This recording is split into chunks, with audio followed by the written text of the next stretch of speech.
Video we discussed the generalized coordinate up to this point, and this is the restriction on the motion of we call it constraint, which we will discuss after this topic. So here we put the restriction that the particle will move in a circular path. So the coordinates we need to describe the motion in a circular path are now 2. So from 3 coordinates we move to 2 coordinates. Now if we have let's suppose if a particle move in free space or in 3D space, 3-dimensional space, which is 3 components x, y, or 3 coordinates x, y, and z. If a particle move in 3D space, we need the coordinates required. The coordinates required to describe a particle is 3 for a single particle. If we have a particle at point P, we need 3 coordinates x, y, and z. If there are n particles,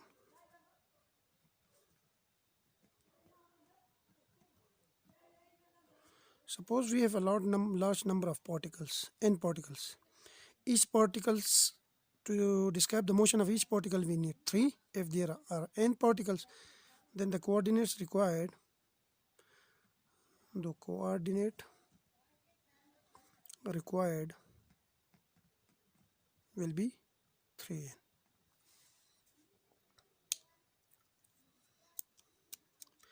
Now, if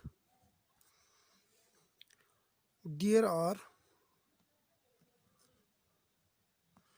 k restrictions,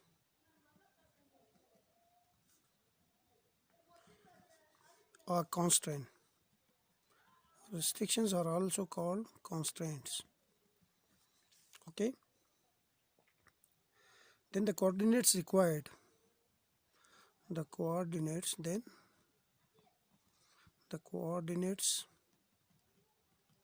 required will be 3n minus k. For example, here we have for a single particle we need 3 coordinates. We put a restriction that the particle will move in a circular path. So now we need 2. So 3 minus 1 restriction, we get 2 coordinates. So we need 2 coordinates to describe the motion of a particle. Now generalized coordinates are denoted by generalized coordinates are denoted by Q's. Okay, we have many generalized coordinates, so we will denote them by Q1, Q2, Q3, etc. like Q1, Q2, Q3 up to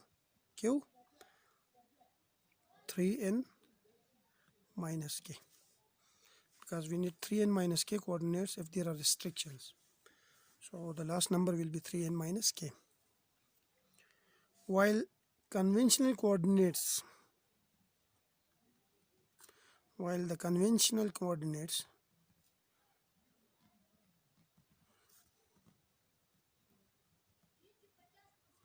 will be R1, R2 up to Rn,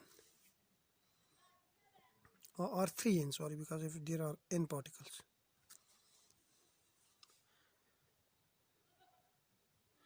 Now we can write generalized coordinates in terms of conventional coordinate, or conventional coordinates in terms of generalized coordinate. For example, we have R1, which is a function of generalized coordinate Q1, Q2 up to q3 in minus k, and we have time coordinates also there. Similarly, r2 will be r2, which is a function of q1, q2 up to qn3n minus qt, and we have r3n, which can be written as r3 q1 q2 up to q3n minus k. So here we write the conventional coordinates in terms of generalized coordinate, and here I will give some example. For example, we have examples, okay, how we can write conventional coordinates in terms of generalized coordinates. Example is, suppose we have a simple pendulum which has a length L. Okay, if we displace this pendulum, then it start vibration, simple harmonic motion, in this way, in this path. Now we have this is suppose we have this x and this is y in two-dimensional motion. Okay, so we have this, and here this is the theta. Then this component will be r, r is L, so the length, this is length. Okay, L cos of theta, and this will be L sin theta, sorry, this is L sin theta x, and this is L cos theta. So x is equal to L cos theta.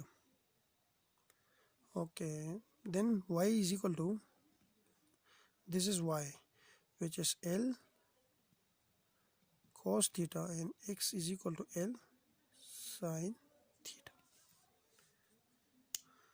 Now this is conversion of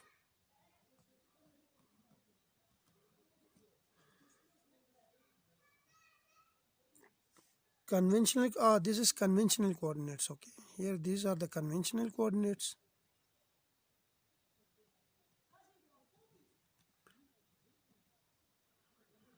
and theta is generalized coordinates, generalized coordinate.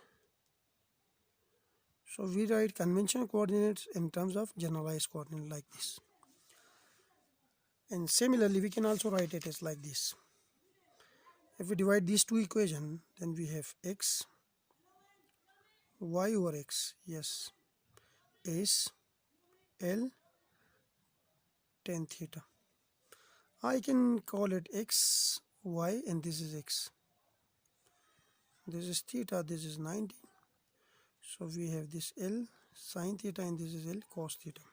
So this is x, this is y. Now x over y is equal to L tan theta, or theta is equal to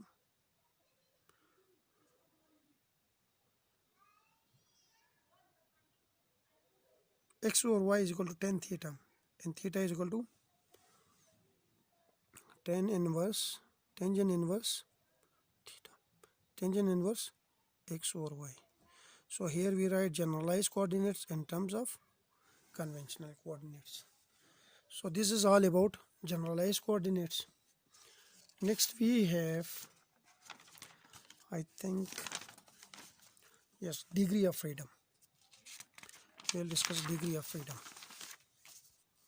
What is meant by degree of freedom? Next we have degree of freedom.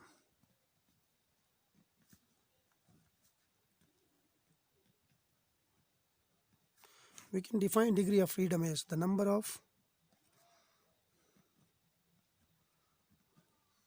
independent ways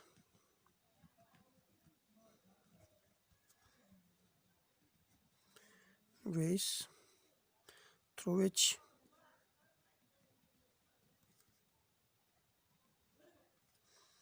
a particle can move.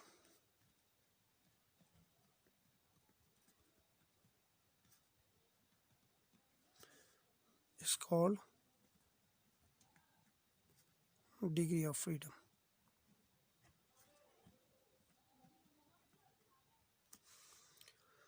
For example, if a particle move in a 3D space, okay, we have x, y, and z. A particle move in this 3D space, then it either can move along x-axis, or it can move along y-axis, or it can move along z-axis. So in space motion,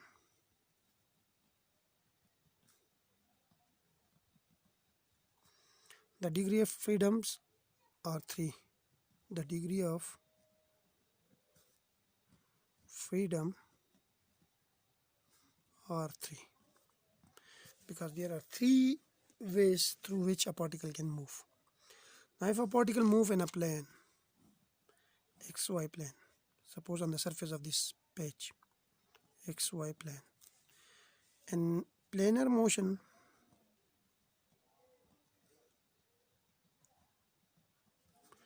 the degree of freedoms are how much? The degree of freedoms are 2 because the particle either move on x-axis or it move on y-axis. Like the example of a circular motion, the particle either only move on this circular path, so it's either move along x-axis or it's either move along y-axis. So we have 2 degree of freedom. Now suppose we have a bead which is moving on this string.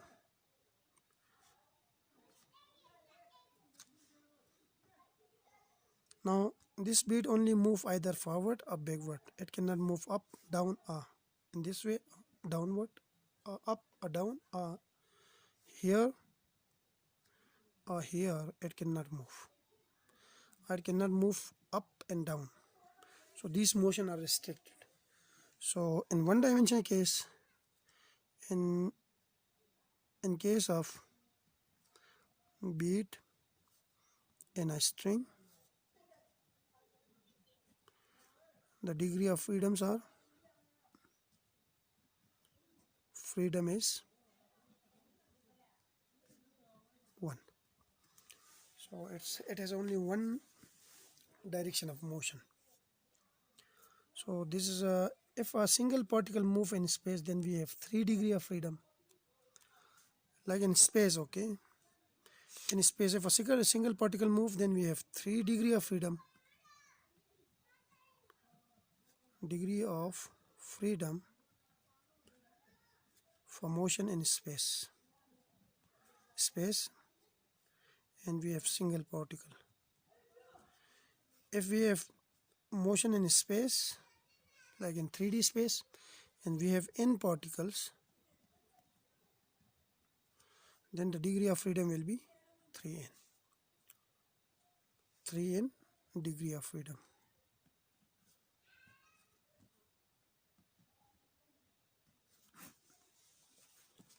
So this is all about degree of freedom. Thank you.